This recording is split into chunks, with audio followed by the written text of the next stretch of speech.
umat yang namanya Israel, Yehudim, dan ada pula yang namanya Goyim, yaitu Gentile, bangsa-bangsa non-Yahudi. Banyak orang salah paham, apakah ini sebuah diskriminasi?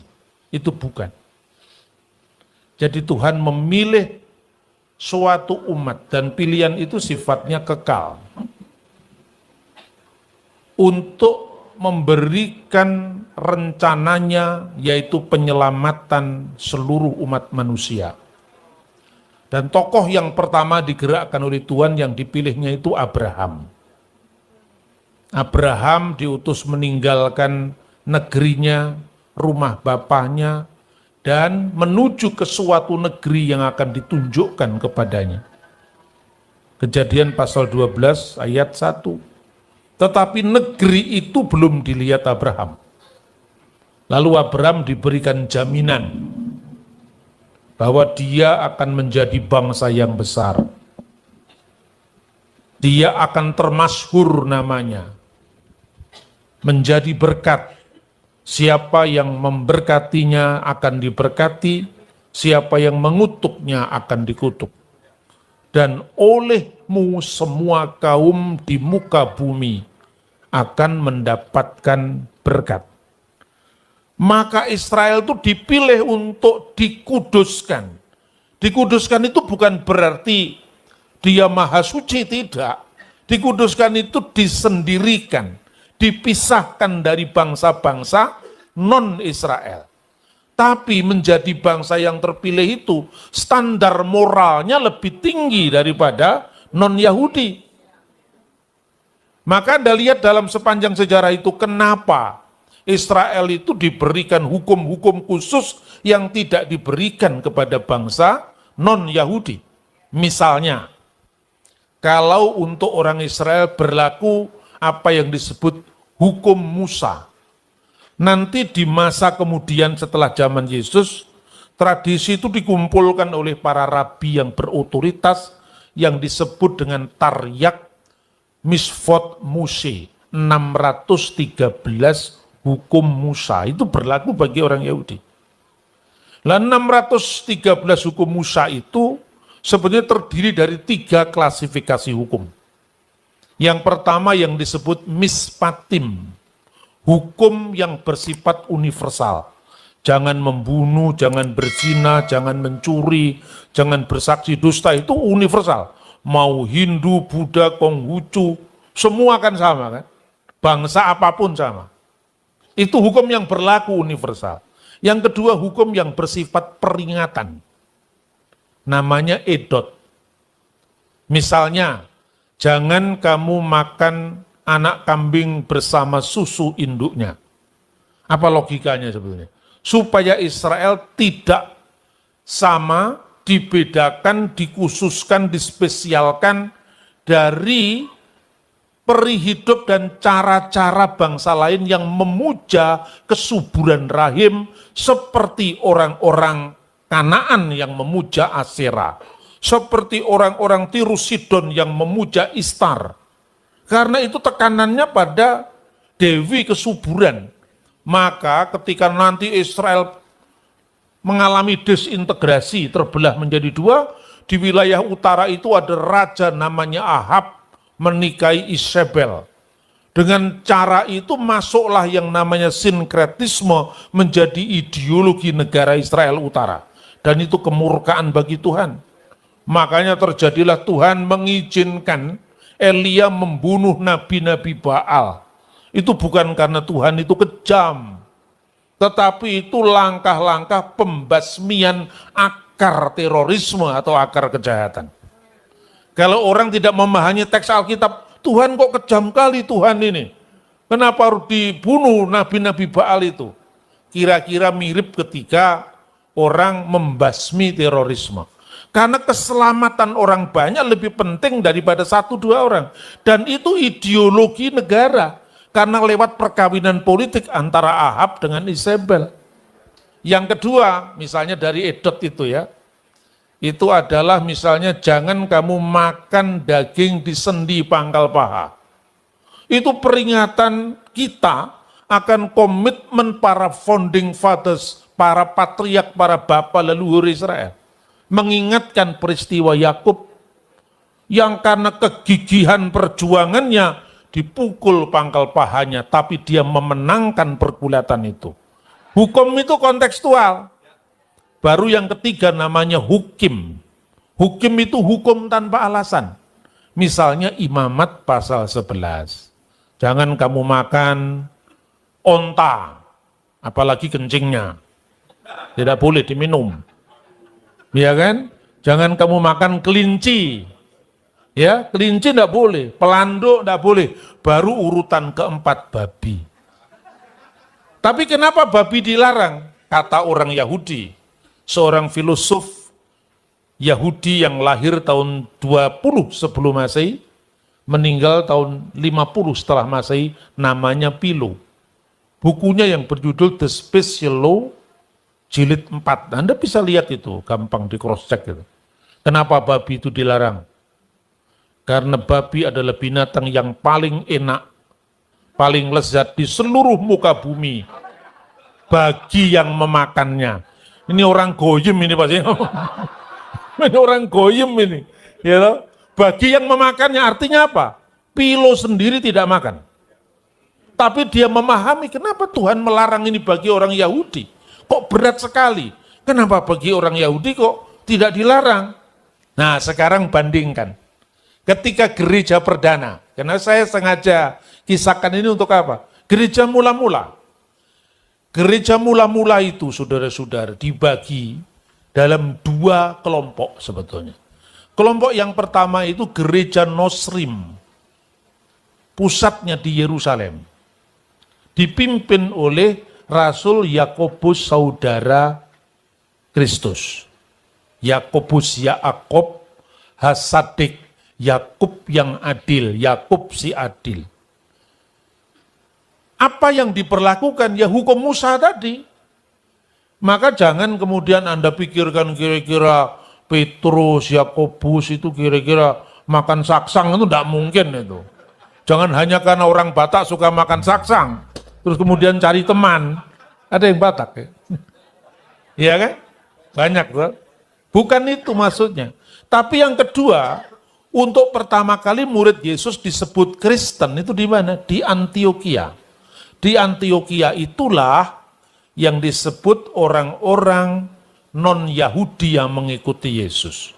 Satunya mengenal Torah, satunya tidak mengenal Torah. Lalu bagaimana mereka hidup dalam satu persekutuan? Nyaris terjadi gap di gereja mula-mula itu. Karena apa? Banyak orang-orang Parisi yang menjadi percaya. Anda ingat pada abad pertama itu, orang Yahudi terdiri dari 3 aliran. Saduki, yang kedua Eseni. Eseni itu tidak sempat muncul di publik zaman Yesus karena mereka sejak tahun 152 sebelum Masehi sudah meninggalkan kota Yerusalem, membawa para pengikutnya dan mendirikan komunitas baru di Qumran yang meninggalkan bagi kita The Dead Sea Scroll, naskah gulung laut mati. Nah kemudian yang ketiga Parisi. Orang-orang Parisi itu adalah para penafsir Taurat. Semua ini saudara satu Torah. Orang-orang yang paling kuno Israel yang pertama memisahkan diri, itu Samaria. Samaria itu menolak kekudusan kota suci Yerusalem. Kenapa? Kelompok yang di sebelah utara, ini kalau kita ngomong sejarah Israel, ini banyak orang tuh gak suka sama saya karena itu. Saya bilang kalau semua ngomong ayat, saya ngomong ayat, ya kalau percaya, kalau tidak. Semua ngomong wahyu, yang gak percaya itu Wahyudi kan. Benar tidak? Maka saya bilang begini, sudahlah, kalau kamu ngomong wahyu, satunya ngomong Wahyudi, satunya ngomong Wahyu Siombing, gak selesai-selesai. Karena nabi-nabi ini adalah tokoh sejarah. Kenapa kita tidak lihat sejarah? Maka saya sampaikan itu yang banyak orang tidak suka sama saya. Kemudian saya dianggap ini antek-anteknya Yahudi. Saya diem aja lah. Mau saya ngomong sebenarnya seperti apa? Saya bilang, prasasti pertama di luar Alkitab yang merujuk nama Israel itu tahun 1205 sebelum Masehi. Anda bisa lihat di Museum Nasional Mesir di Kairo. Namanya dikeluarkan oleh Fir'aun Merneptah I. Jadi itu pasca Eksodus. Ketika bangsa Israel sudah Eksodus ya, mungkin di zaman hakim-hakim itu. Mereka menunjukkan kemenangan militer bangsa Mesir atas bangsa-bangsa tetangga. Lalu mereka menulis dalam prasasti itu, Yasir il-Fikat ben Perafet. Israel sudah binasa, keturunannya tidak ada lagi, maksudnya tidak ada lagi di Mesir. Masuklah di zaman Yosua, ya setelah zaman Yosua, zaman hakim-hakim, zaman Yosua itu terjadi pembagian tanah pusaka pada 12 suku Israel. Nah setelah zaman hakim-hakim lewat, bangsa ini minta raja. Lalu Tuhan memberi raja, siapa yang pertama? Saul. Saul itu berkuasa kira-kira tahun 1050 sebelum Masehi sampai 1010 sebelum Masehi. Setelah itu digantikan oleh Raja Daud. 1010 sebelum Masehi sampai 970 sebelum Masehi. Setelah Raja Daud, Salomo 970 sampai 930 sebelum Masehi. Lalu karena dosa-dosa Salomo itu, Israel diizinkan Tuhan untuk mengalami disintegrasi. Yang di sebelah utara itu diikuti 10 suku, yang di sebelah selatan hanya 2 suku saja, yang paling dominan Yehuda. Maka muncul kata-kata Yehudim, karena yang paling menonjol suku Yehuda. Yang di sebelah utara ini, dari tahun 930 sampai tahun 722 ketika mereka dikalahkan oleh Asyur. Waktu dikalahkan oleh Asyur itu, untuk mengurangi potensi pemberontakan terhadap negeri yang menjajahnya, maka rakyatnya itu dicampur dengan 5 suku, Babel, Hamad, Kuta, Awa, Sefarwaim.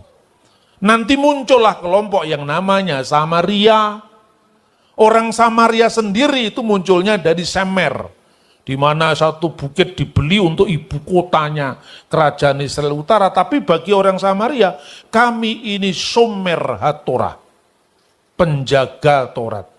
Lalu orang Eseni tadi mengaku diri, yang lari ke Qumran tadi mengaku diri sebagai Ose HaTorah, yaitu apa? Pelaku Taurat. Sementara orang Saduki hanya Taurat. Bagi Parisi penafsir Taurat. Nanti di antara 3 kelompok ini muncul orang-orang Yehudim yang menjadi pengikut Yeshua HaMasyiah di Yerusalem, yang menegaskan bahwa Yeshua HaMasyiah itu adalah Sof HaTorah, yaitu penggenap Taurat. Semua kelompok ini adalah saudara satu Taurat, tapi tafsirannya beda-beda. Makanya jangan ada yang ngomong lagi, Kristen membajak Taurat Yahudi, itu tidak ngerti sejarah. Wong Yesus itu bukan orang Arab, Yesus itu bukan orang Armenia, Yesus bukan orang Mesir, Yesus bukan orang Yunani, tapi Yesus itu orang Yahudi. 12 muridnya juga Yahudi. Lah 70 murid itu kebanyakan Yahudi diaspora. Maka di dalam Alkitab, dari 2 kelompok tadi, ada pengikut Yesus yang dari kalangan Yahudi di Yerusalem, dari kalangan non-Yahudi yang ada di Antioquia. Dari yang Yahudi itu terbagi 2 lagi, yang disebut dalam Kisah Rasul pasal 6 ayat 1, yaitu orang-orang Yahudi yang berbahasa Yunani, Heleniston. Itu siapa? Orang-orang Yahudi yang kebanyakan ada di Alexandria, ada di Siprus. Mereka ini bahasa ibunya Yunani, tetapi bukan bahasa Yunaninya Plato.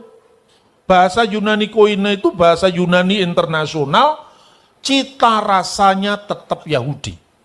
Hanya bahasanya, karena bahasa internasional, itu bahasa Yunani. Dan yang kedua, orang Ibrani. Orang Ibrani, orang-orang Yahudi yang berbahasa Ibrani dan Aramaik, yang tinggal di kota suci Yerusalem. Makanya orang-orang Farisi ini, kalau Anda baca sejarah ya, baik sejarah gereja mula-mula, misalnya yang ditulis oleh Epifanius dari Salamis, atau yang ditulis oleh sejarawan Yahudi yang bernama Flavius Josephus. Josephus itu mencatat luar biasa. Pertama apa?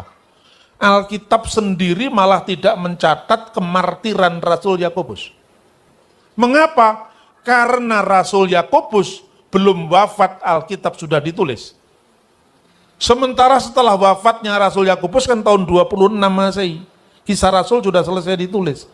Yang merekam kematian soko guru gereja di Yerusalem untuk orang-orang Jewish yang percaya Mesias, yaitu orang-orang Nosrim, Nisarim, pengikut Yesua dari Nazaret, itu ditulis oleh Josephus. Bagaimana kejadiannya? Kalau direkonstruksi kira-kira seperti ini. Ya, ini saya bicara sumber di luar Kristen loh. Jadi objektif ini, karena yang ngomong kan bukan orang Kristen. Dia mengatakan apa? Banyak sekali orang-orang Yahudi yang kemudian menjadi percaya karena pembelaan Yakobus, saudara Yesus yang disebut Kristus. Kira-kira seperti itu. Dan Alkitab cocok, di Sapa Rasul mengatakan banyak orang-orang Farisi yang sudah menjadi percaya. Ini panen jiwa karena banyak anak-anak Abraham dari Israel itu yang menjadi pengikut Yesua. Hanya ada eksesnya, kan semua itu kan mesti ada negatif positifnya toh. Mayoritas bisa menjadi percaya. Tapi orang-orang Farisi itu membawa cara pandangnya yang legalistik ke gereja. Dengan cara apa? Rasul-rasul yang lain tidak keberatan kalau orang Kristen yang berlatar belakang Yahudi memakai hukum Yahudi, karena itu hukum yang Tuhan berikan kepada mereka. Tapi untuk orang yang bukan Yahudi tidak boleh dipaksa untuk menjadi ikut hukum Yahudi. Karena menurut para rabi sendiri yang non-Yahudi boleh mengikuti hukum Nuh. Saudara bisa membaca ensiklopedia Judaika yang menceritakan bahwa kebijakan rasul-rasul dalam kekristenan ini mencerminkan pelaksanaan hukum Nuh di kalangan orang-orang bukan Yahudi. Nah, sekarang terakhir, Israel sebagai jamnya Tuhan. Kenapa harus Israel? Kenapa bukan Indonesia? Kenapa bukan Tiongkok? Ya, ini kita harus masuk dalam misteri Tuhan seperti yang tersingkap dalam firman-Nya. Saudara-saudara, kita akan membaca penekanan Yesus dulu dari teks yang tadi kita baca. Kenapa? Dalam ayat 15, Yesus menganjurkan, menyuruh kepada kita, hendaklah memperhatikan kitab Nabi Daniel. Ya, apa yang dikatakan oleh Nabi Daniel tentang hal itu? Kita harus lihat. Kita bisa bandingkan sekarang dengan kita baca firman Tuhan ya, dari kitab Nabi Daniel pasal 9 ayat 24, 25, 26. 70 kali 7 masa telah ditetapkan atas bangsamu dan atas kotamu yang kudus untuk melenyapkan kefasikan, untuk mengakhiri dosa, untuk menghapuskan kesalahan, untuk mendatangkan keadilan yang kekal, dan untuk menggenapkan penglihatan dan nubuat, dan untuk mengurapi yang maha kudus. Veli mesuah kodes kodesim. Ayat 25. Maka ketahuilah dan pahamilah dari saat firman itu keluar, yakni bahwa Yerusalem akan dipulihkan dan akan dibangun kembali.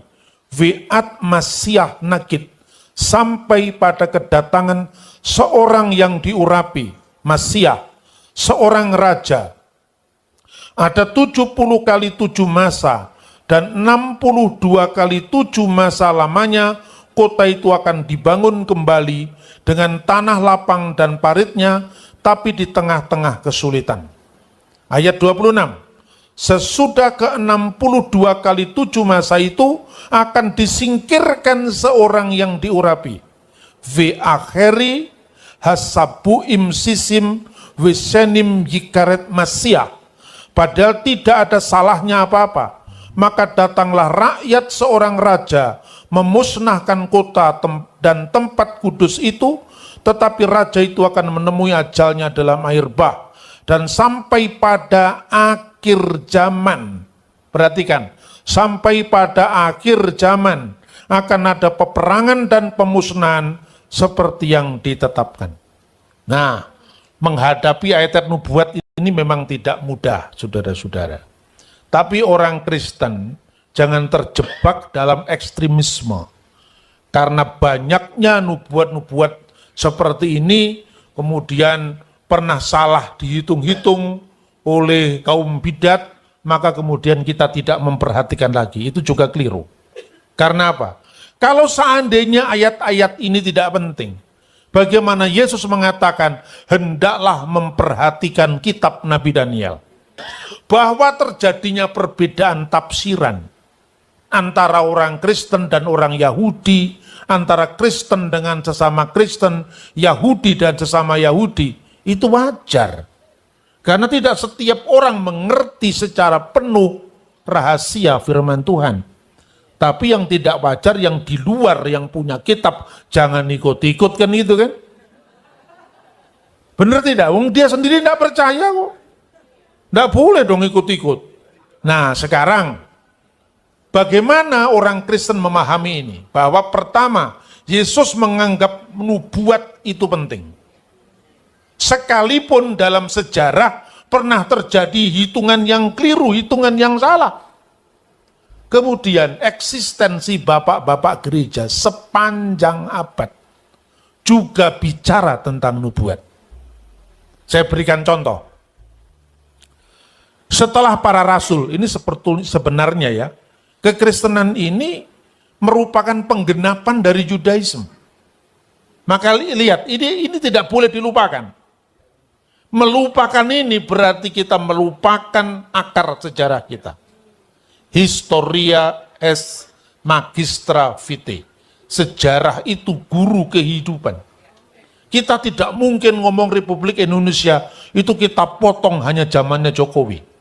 Tanpa melihat Indonesia, pra-Indonesia seperti apa, ya kan? Itu tidak boleh. Maka rasul-rasul itu juga punya penerus kan. Seperti orang Yahudi dari bapak-bapak bangsa, itu punya pengaruh. Misalnya Torah, itu dari Musa, Kibel, Torah, Misinai. Torah diberikan dari Sinai kepada Yehosua, kepada Yosua. Yosua memberikannya kepada para tua-tua Israel. Para skenim tua-tua Israel memberikannya kepada Nibim, nabi-nabi.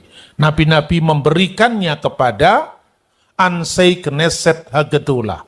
Orang-orang yang ditugaskan menjadi hakim di mahkamah agama. Untuk apa Torah diberikan? Torah diberikan pertama untuk mengajar para murid. Maka muncul dari kata talmidim menjadi Talmud. Ya. Kemudian yang kedua, untuk membangun pagar mengelilingi Torah. Dan yang ketiga, untuk pertimbangan hukum di pengadilan. Jadi pertimbangan hukum di pengadilan itu ya teks-teksnya tadi memiliki makna yuridis. Membangun pagar mengelilingi Taurat artinya sebelum saudara-saudara melanggar hukum, maka pikiran-pikiran, motivasi-motivasi yang mengarah kepada sana stop sebelum melakukan pelanggaran. Makanya Yesus mengajarkan, kamu sedang mendengar hukum jangan membunuh, tapi aku berkata kepadamu, barang siapa membunuh dihukum. Tapi aku berkata kepadamu, barang siapa membenci saudaranya, harus dihukum. Artinya apa? Kebencian itu mengawali tindakan destruktif, menghancurkan yang lain. Kamu mendengar hukum jangan berzina. Tapi aku berkata kepadamu, barang siapa melihat seorang wanita dan mengingininya dalam hati, dia telah berzina. Jadi perzinahan itu kan muncul dari nafsu yang melihat dari pandangan. Stop sebelum melakukan pelanggaran. Itu sebetulnya ajaran Yesus yang sumbernya dari tradisi Yahudi. yang diajarkan juga oleh orang Farisi. Jangan sampai kita ini mengutuk Farisi. Oh, Farisi itu pokoknya semua orang kalau nggak bener kamu orang Farisi. Farisi ada benernya juga. Kelakuannya yang nggak bener. Maka Yesus mengatakan apa?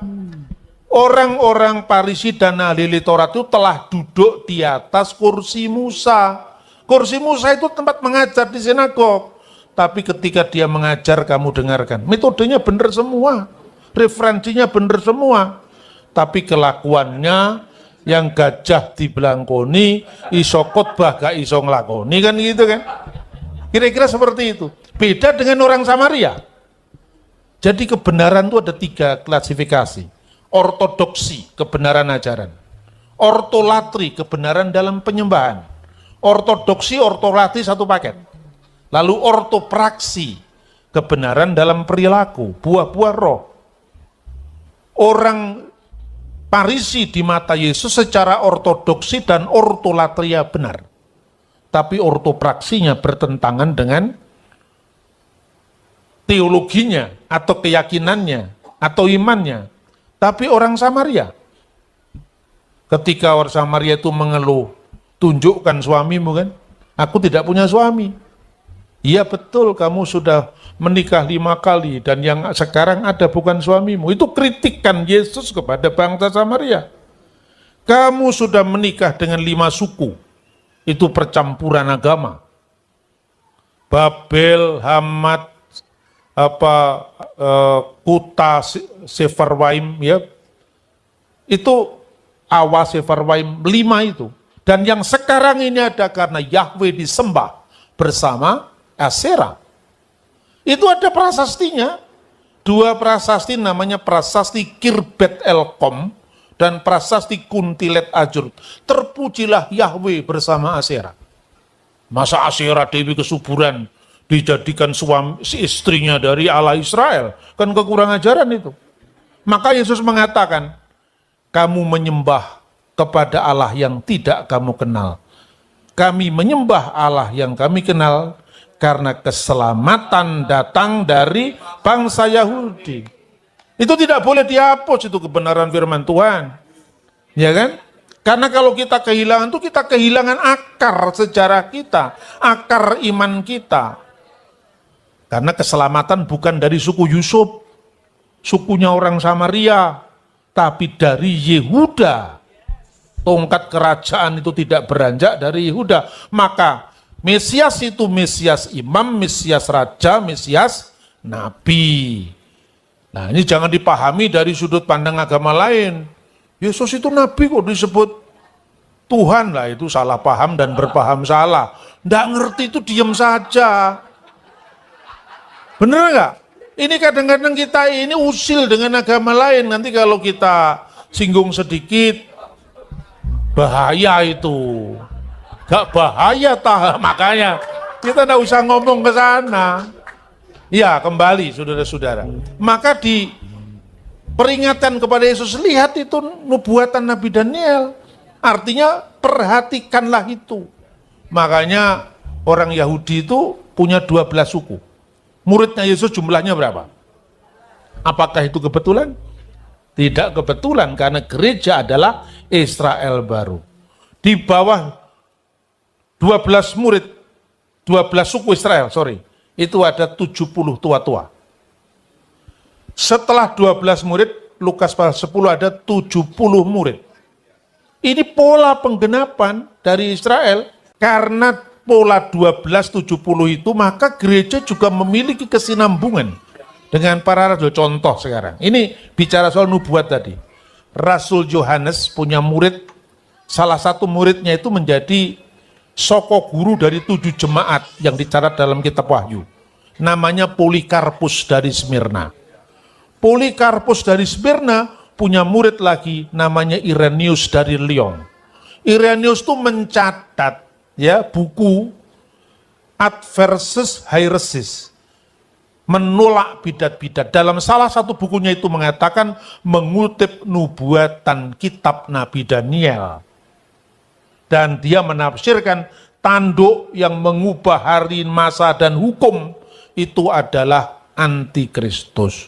Karena dia menafsirkan teks di dalam Matius pasal 24 ayat 24. Nah itu Irenaeus. Tapi Irenaeus belum berbicara tentang 7 kali 7 masa. Tapi kemudian Clement dari Alexandria, dia itu nulis kira-kira tahun 150 Masehi.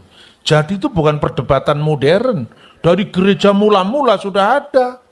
Jadi Clement dari Alexandria itu menafsirkan bahwa 7 kali 7 masa itu berbicara pada mulai dari zamannya ya Kores Agung mengeluarkan dekret kebebasan beragama dan Israel kembali membangun bait suci di zaman Xerxes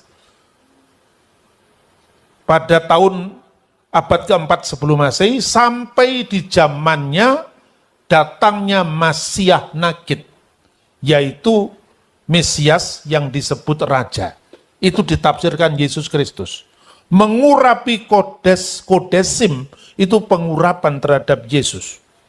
Nah itu Bapak Gereja yang bicara. Maka 7 kali 7 masa itu minggu terakhirnya adalah saat penggenapan mulai dari runtuhnya bait suci di Yerusalem. Nah, saya pakai sekilas ya, nanti kalau angka-angkanya kali lain, saya hanya dasarnya sekarang. Bahwa banyak orang yang tidak mau atau abai terhadap nubuatan kitab suci. Yang ketiga itu adalah Hippolytus. Hippolytus itu meninggal tahun 223. Muridnya Irenaeus yang meninggal tahun 202. Irenaeus muridnya Polikarpus yang meninggal tahun 156. Polikarpus muridnya Yohanes yang meninggal tahun 96 Masehi. Jadi memiliki silsilah yang lengkap, ini muridnya siapa. Hippolytus juga berkata penggenapan nubuat itu terjadi yaitu pada saat Yesus Kristus tahun 30-an Masehi itu datang ke dunia menggenapkan nubuat itu dan dia disingkirkan Masiah Nagid, yaitu yang diurapi seorang raja, itu merujuk kepada Yesus Kristus. Nah, ini tafsiran Kristen, saya kutip hanya beberapa. Bapak Gereja masih banyak yang lain. Tapi bagaimana dengan tafsiran Yahudi? Orang Yahudi menafsirkan Masiah Nagid itu, kapan tafsirannya sekarang? Orang Yahudi sekarang kebanyakan mengartikan itu bukan Yesus. Tapi ingat ya, kitab Danielnya tidak berubah. Tafsirannya bisa berbeda. Wong antara Katolik sama Protestan juga berbeda, wajar toh. Jadi itu tafsiran intern dari satu kitab. Ada orang Yahudi yang menafsirkan Masiah di situ tidak ada kata sandang, bukan Hamasiah, tapi Masiah. Maka di situ tidak merujuk kepada Yesus, tapi merujuk kepada Imam Besar Onias III. Ada yang mengatakan begitu. Imam Besar Onias III ini kan mati dibunuh, disingkirkan. Lalu bait suci dinajiskan oleh kuasa Yunani yang ada di Antioquia, di kaum Seleukid, dinasti Seleukid, namanya Antiochus IV Epiphanes. Tahun 167 sebelum Masehi, bait suci itu dinajiskan, lalu ditempatkan patung Zeus yang diberikan darah babi sebagai persembahan. Orang Yahudi benar-benar martabatnya diunjak-injak, kehormatannya dipertaruhkan, sehingga anak-anak imam besar Matatias menggerakkan perlawanan kemerdekaan yang namanya kaum Makabi. Ini pintar semua saudara ya sejarahnya. Makabi itu singkatan ya dari Keluaran pasal 15. Mika Muka Baelim Adonai. Siapakah yang seperti engkau di antara para Elohim, ya Tuhan? Tidak ada kecuali Allah Israel, saya kira-kira seperti itu. Pemberontakan perlawanan ini menang, sekalipun tidak setara jumlahnya, tidak setara kekuatan militernya. Lalu ketika mereka mentahbiskan bait suci yang dikenal dengan Hanukkah, menorah itu yang kaki Dian bercabang 7, ada enggak? Nah ya, nanti ada kaki Dian yang bercabang 9, itu 9 itu, ya ada menorah yang bercabang 7, itu Mestinya minyak zaitun itu hanya bisa menyalakan itu kaki Dian sehari. Tapi ternyata bisa menyalakan selama 8 hari perayaan. Makanya yang di tengah itu disebut samas. Itu sumber ilahi yang bisa menghidupi yang lain. Ini namanya Hanukkah. Yang bercabang 7 namanya menorah. Dan Yesus memperingati perayaan penabisan bait suci ini dalam Yohanes pasal 10 ayat 22.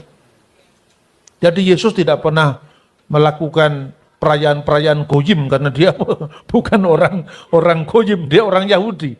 Makanya jangan anti Yahudi, salah itu. Ya. Kita tidak boleh akar sejarah kita berhutang pada orang Yahudi. Berhutang keselamatan, berhutang nyawa, ya. Saudara-saudara yang terkasih dalam Tuhan, itulah yang disebut perayaan Hanukkah.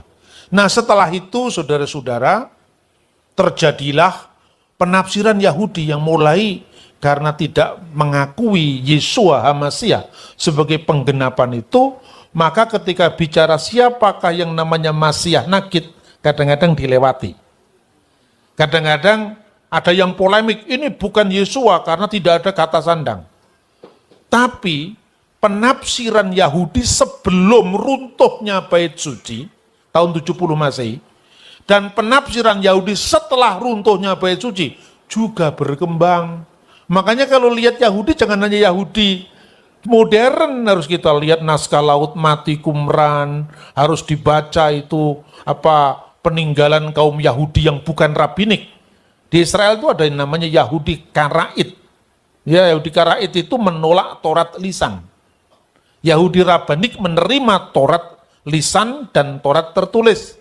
Taurat tertulis itu namanya Torah Sebiktav, mulai dari Bereshit, Elishimot, Wajikra, Bamidbar, sampai Elihadifarim. Kejadian, Keluaran, Imamat, Bilangan, Ulangan. Tapi juga percaya apa yang namanya Torah Sebe-Alpe, Torah lisan. Dari Mishnah, lalu diceritakan seperti teratak-teratak dalam Talmud tadi yang saya ceritakan tadi. Itu Taurat lisan. Nah, sementara orang Karaid mengatakan, kenapa disebut Taurat lisan? Toh nyatanya semua tertulis sekarang. Kami menolak itu di Yerusalem ada. Sinagoga Karaid dan sinagoga Rabinik. Masing-masing juga punya produk yang kosher dan sertifikat kosher. Nanti kalau yang Rabinik mengeluarkan sertifikat kosher, yang satunya nggak diakui, sekarang sudah hampir sejajar karena pemerintah Israel itu adil. Isinya kan bukan hanya Rabinik, isinya juga ada Karaid. Nanti di kemudian hari, Yahudi Mesianik juga diakui. Karena itu bagian dari Yudaisme. Sekarang pertanyaannya, kenapa kekristenan dan keyahudian pernah berpisah? Ini sejarahnya panjang sekalipun kadang-kadang tidak enak untuk diungkapkan, tapi sejujurnya harus disampaikan. Nah, kapan itu mulai? Yang pertama, apa yang dikatakan Yesus pada ayat-ayat ini tadi. Bahwa ayat 24, Injil Matius 24, banyak Mesias-Mesias palsu dan nabi-nabi palsu akan muncul dan mereka akan mengadakan tanda-tanda yang dahsyat dan mujizat-mujizat sehingga sekiranya mungkin mereka yang menyesatkan orang-orang pilihan juga. Kristus itu bicara dalam bahasa Aramaik, bahasa sehari-hari, tapi bahasa Ibrani ketika dia beribadah, membaca Taurat, membaca nabi-nabi, ketika mengajar terbanyak bahasa Aramaik. Doa-doa Yahudi sebagian besar bahasa Ibrani, tapi sebagiannya dalam bahasa Aramaik, khususnya setelah pembuangan. Misalnya ketika memecah-mecahkan seder hapesah, roti, ya, tak beragi. Apa yang dikatakan? Bahasanya bahasa Aramaik bukan Ibrani. Halahma anniya diakalu afahtana bi'ar'a Misraim. Inilah roti sengsara yang dimakan nenek moyang kita di tanah Mesir.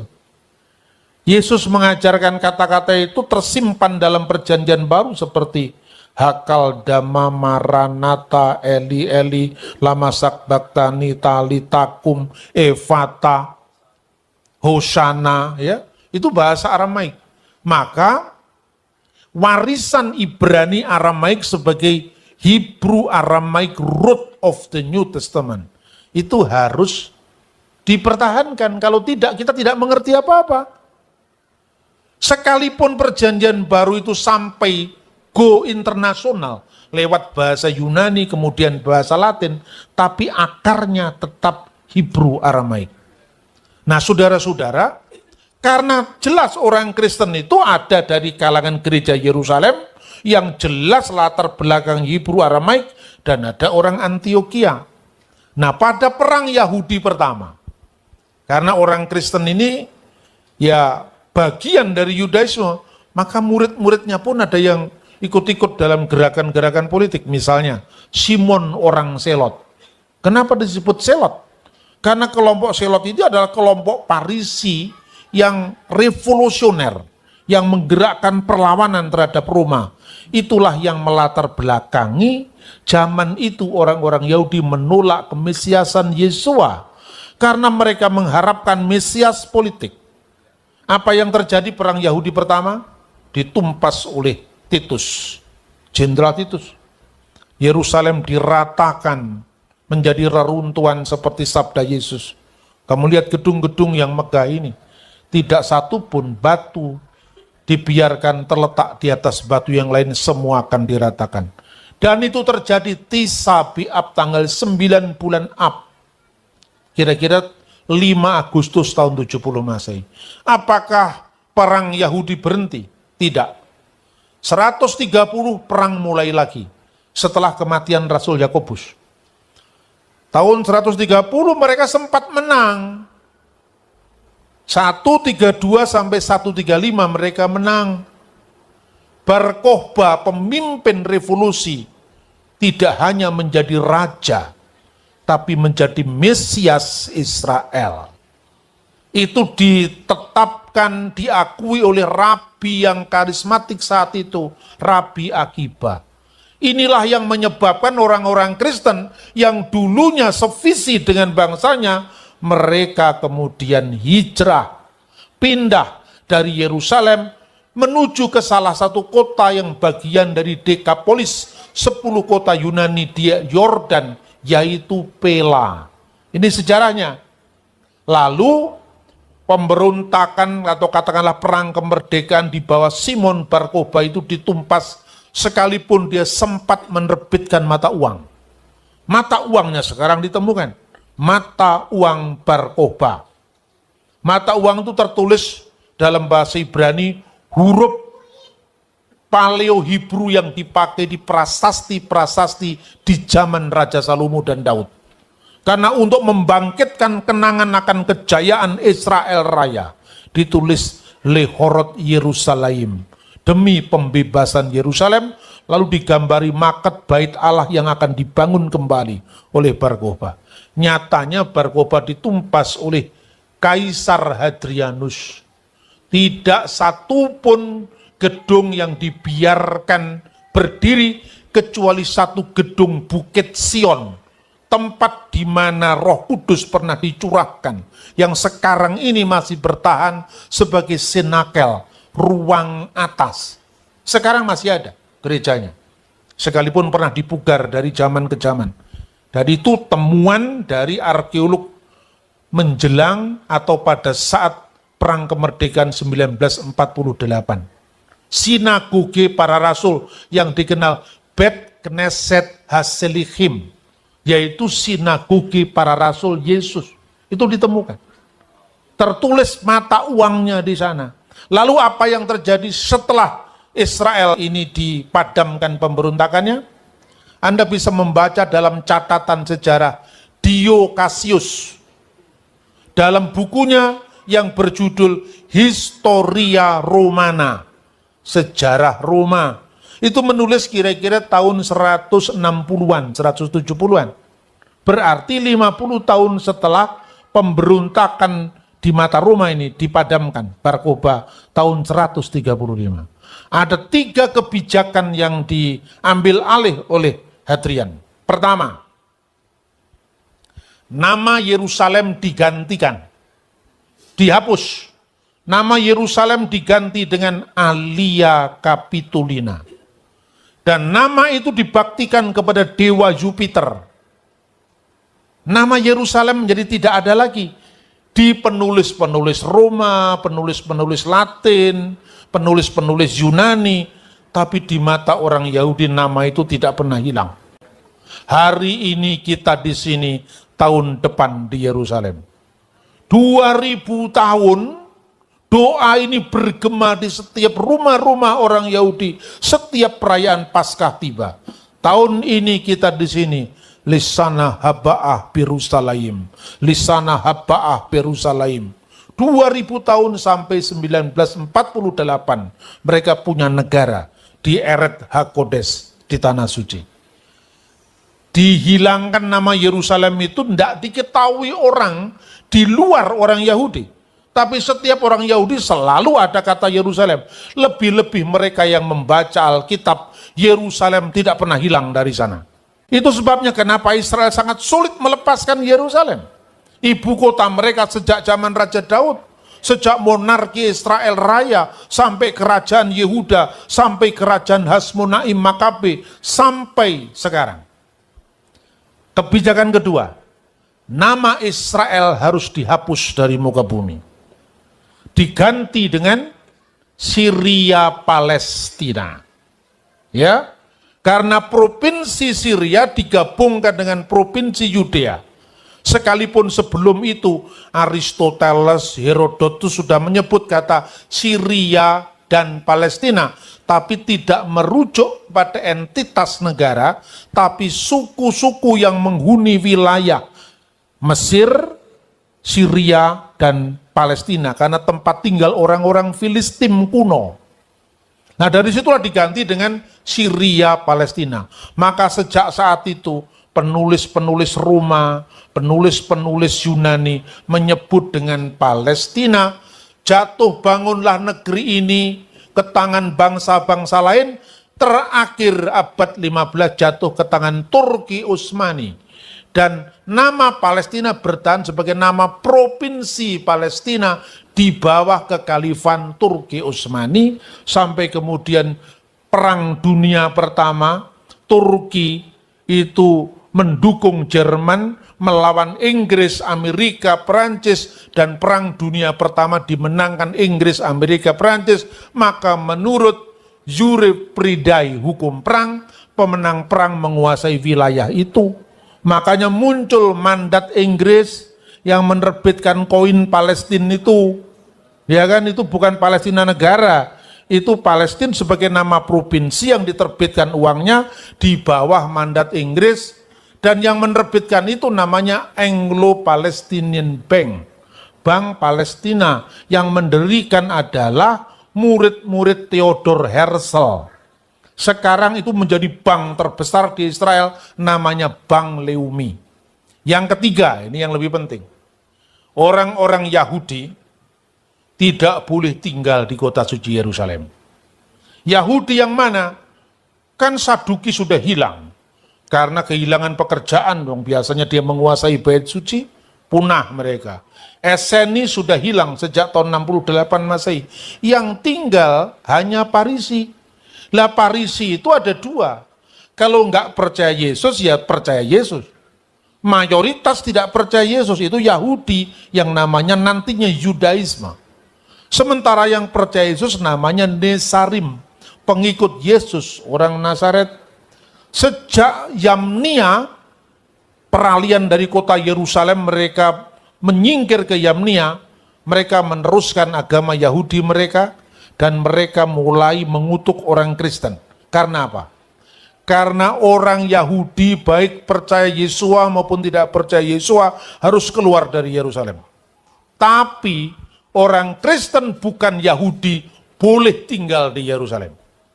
Maka sejak saat itu yang namanya orang-orang Kristen yang berbasis budaya Ibrani Aramaik lama-kelamaan hilang. Makanya saudara-saudara lihat yang disebut dengan orang-orang Yahudi Mesianik di kalangan non-Katolik maupun Katulim Ifrim di kalangan orang Katolik, itu sebuah bentuk restorasi dari umat percaya di kalangan akar Yahudi mereka. Ini bukan hanya orang non-Katolik loh ya, Katolik pun juga mengakui. Jadi kalau orang-orang Protestan masih ragu-ragu, tanya kepada saudara tuanya orang Katolik. Mereka juga berimbang di dalam melihat konflik Israel-Palestina. Dua negara dalam koeksistensi damai tidak saling meniadakan. Bagaimana akan dialog kalau satunya harus meniadakan yang lain? Nah, soal ini memang tidak mudah dipahami. Tetapi Israel sebagai jamnya Tuhan itu tidak bisa dipungkiri. Maka Yesus mengatakan, membaca kitab Daniel, hendaklah pembaca memperhatikannya. Nanti kemudian tafsiran-tafsiran orang Yahudi setelah tahun 70 Masehi menjadi mulai berubah. Satu contoh, Flavius Josephus. Josephus itu kan tidak mengakui Yesua. Tetapi dia mengatakan, karena kalau kita baca nubuat Nabi Daniel ini, di sini ada bait Allah dibangun kembali. Sudah terjadi kan? Tapi ketika bait Allah dirusakkan, kapan itu rusak? Kota itu akan dihancurkan bersama bait kudus di dalamnya. Itu kan terjadi tahun 70 Masehi. Orang-orang Yahudi tadi diusir dari seluruh Yerusalem. Setahun sekali mereka boleh datang ke Yerusalem ketika Tis'a B'Ab, 9 bulan Ab, mereka meratap di Hakotel Hamma'arifi, tembok barat. Karena orang-orang Arab, baik Kristen, baik Islam, melihat tuh ngapain orang Yahudi itu nangis-nangis di situ, maka disebut Haitun al-Mubaka, tembok ratapan. Yang menyebut tembok ratapan itu bukan orang Yahudi, tapi orang-orang Arab yang melihat Yahudi meratap di sana. Orang Yahudi sendiri menyebut tembok barat, karena itu bagian barat, sisa terakhir dari bait suci yang diruntuhkan oleh Titus. Saudara-saudara, maka marilah kita selalu mengingat sejarah. Kristus pun menunjukkan ini. Nanti pada akhir zaman, sampai pada akhir zaman akan terjadi peperangan dan seterusnya. Tapi hendaklah diingat bahwa kehidupan Israel ini menjadi kompas. Kemana arahnya mau melangkah. Itu menjadi pedoman. Sekarang ini sudah jam berapa? Mungkin sudah jam 4 sore sekarang ini. Bukan jam sekarang, jamnya zaman itu. Mungkin sudah jam 4 sore atau setengah 4 sore. Ya, karena itu minggu terakhir dari 7 kali 7 minggu itu. Kita memang tidak menghitung-hitung. Karena apa? Tahunnya kadang-kadang nggak sama. Tahun Yahudi dengan tahun Masehi hitungannya berbeda. Tahun Israel itu basicnya kan pada lunar. Tapi tidak sama dengan tahun Hijrah juga. Karena tahun Hijrah sama-sama tahun lunar. Tapi kan tidak ada konversi kalender. Orang Yahudi punya 364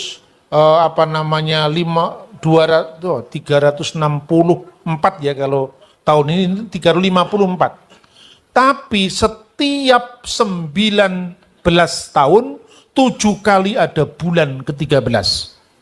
Namanya Adar Seni. Maka kalau dibulatkan ini sekitar 360. Tidak 365. Nah, perhitungan ini kadang-kadang yang menghitung, karena orang-orang barat hanya mengenal satu kalender matahari, hitungannya acak. Makanya terjadi kadang-kadang perbedaan hitungan. Tapi itu tidak membatalkan maksud Alkitab bahwa Israel menjadi pedoman waktu kapan dunia ini sedang bergerak menuju penggenapannya sampai Yesua HaMasiah, Yesus Kristus datang kembali untuk menjemput gereja yang percaya kepadanya, umat yang mengharap kedatangannya, umat yang beriman sampai akhir.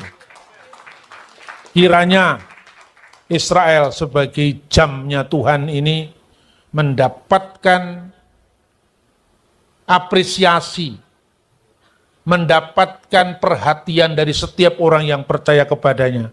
Kalau bukan begitu, tidak mungkin Tuhan harus memplanningkan sebuah bangsa yang olehnya nanti semua kaum di muka bumi akan mendapatkan berkat.